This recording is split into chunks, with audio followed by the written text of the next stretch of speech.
Hey, this is Lamar Wilson with Mashable, and I'm here with the king of internet news, Really? Phil Defranco. Yeah, I went there. I will take that, Yeah. even though it's completely not true. No, on YouTube, this guy, you've been doing this for years, right? 7 years now, yeah.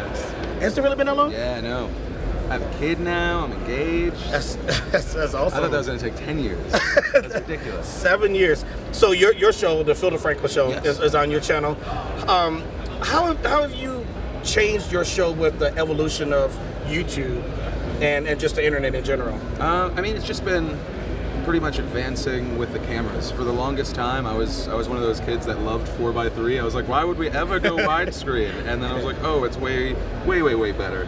And I was also terrified, I think, for the same reason people are terrified of the 4K cameras. Yeah. Because you can see every imperfection. Every little pore, yeah. But yeah, so I mean, for the most part, it's been advancing as far as editing software and the equipment that I use. All right. For the show, yeah. And I was actually going to ask you about a 4K. Are you all going to jump the gun and get 4K in your show? You know, I wasn't on board. I saw a few videos on YouTube that had it enabled.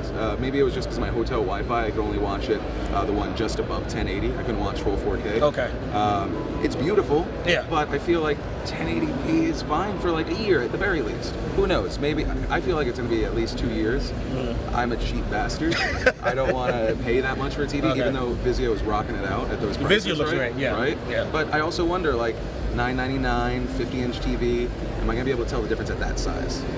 That's a really good point. Yeah. That's a really good point. And yeah, I don't think they're ready for this in 4K at Not all. yet. It's a little scary. You're fine, but me, it's just it's a little scary. No, it's sexual chocolate, man. Right through the screen, in your face. Awesome.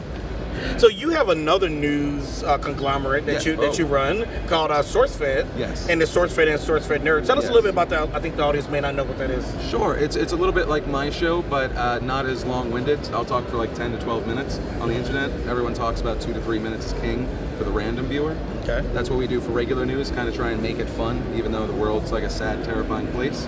And then for the nerd stuff, like we're covering the tech stuff, but only the stuff that we care about, so we're not a full-on news outlet. It's just Okay. like, we love this, Yeah. or we think this is ridiculous, what do you guys think? So that's kind of, it's always been about opinions.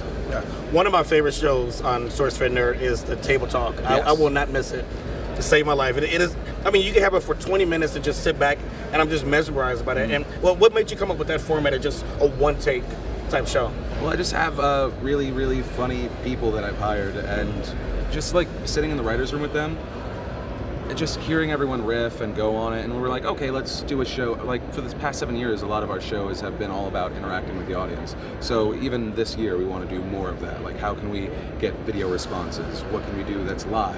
Okay. So yeah, I mean, just shooting it. I mean, it was before I think a lot of people started doing podcasts and also posting them on YouTube. Right. So now I feel like we're going to do the opposite. So we're also going to start doing podcasts. I feel like Nice. for most of what we do, it's always backwards. Yeah, it actually makes more sense. I felt like podcasts were dying, but they're like certainly making a resurgence lately. Definitely. Yeah, Definitely. Like Joe Rogan, I can listen to that guy for hours. Like, he's the reason I even listen to podcasts. Nice. So why? I know what the SourceFed team is here. You have, you're doing your show. Yeah. Is there anything that you're excited about here at CES, or like? Yeah, it's very few things. Oculus Rift. Okay. When we saw it and covered it last You're year. a geek then. All right. A little bit. I'm an enthusiast. Enthusiast. Yeah. That way, I don't really like that word either. It but- gives me the leeway to be wrong constantly. So last year, though, the Oculus Rift, they had that little crappy booth, and I was like, "What's this thing?" I remember. And, it had some screen tearing. It was a little wonky, but it was awesome.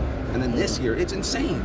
Like, it was Yeah. like you had a good product. It was a great idea, and then you got $76 million of funding, right? I think that's the number. That's a lot of money. Yeah, and then but the quality went with it. It's amazing. Like, if they can get the price point right, there's no reason that it should just be a part of every experience. Like, that's what I get excited about. Okay, that's awesome. Is there anything that you saw that was like, meh, or like just awful? I don't know. No, I mean, well, it's CES, so there's like 5 to 10% stuff that's like awesome, like, and at the very least, even part of the other 90%, you get to see like where people are leaning. Like last year, when you still saw a lot of those like glasses-less 3D TVs. Oh yeah, absolutely. And I've always been on the fence of I hate them. It's just it's paying to have a headache. But I'm trying to think. The one thing that threw me off, it was the first night, and I feel bad because these people are creators. They put stuff into it. I don't understand things like TrueType. Did you play around with that at all? I haven't had a chance to. So essentially, you put an iPad down on this thing, and it solves the problem of typing, because I guess you can. It's a little inconvenient typing on the screen. It's like a laser. No, so okay. it's a thing that holds your iPad, and then the keyboard's on the back. Yeah. Oh, okay. And so apparently it solves the problem of typing on your.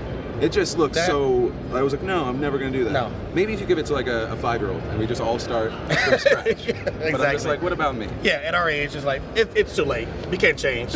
Well, you're younger than I am. I don't know, you have time. I'm an older man. I'm not gonna correct him. So Phil, I just want to thank you. You're one of the nicest guys on YouTube and on the internet. You've been around so long, and you're still humble and doing what you do. And I just appreciate you. I wanted the Mashable audience to know that. They're gonna be like, screw this guy. Yeah, exactly. Get him out of here. All right, so from CS 2014, this is Lamar Wilson from Mashable with Phil Defranco. His links are right here, and be sure to check him out. Aww.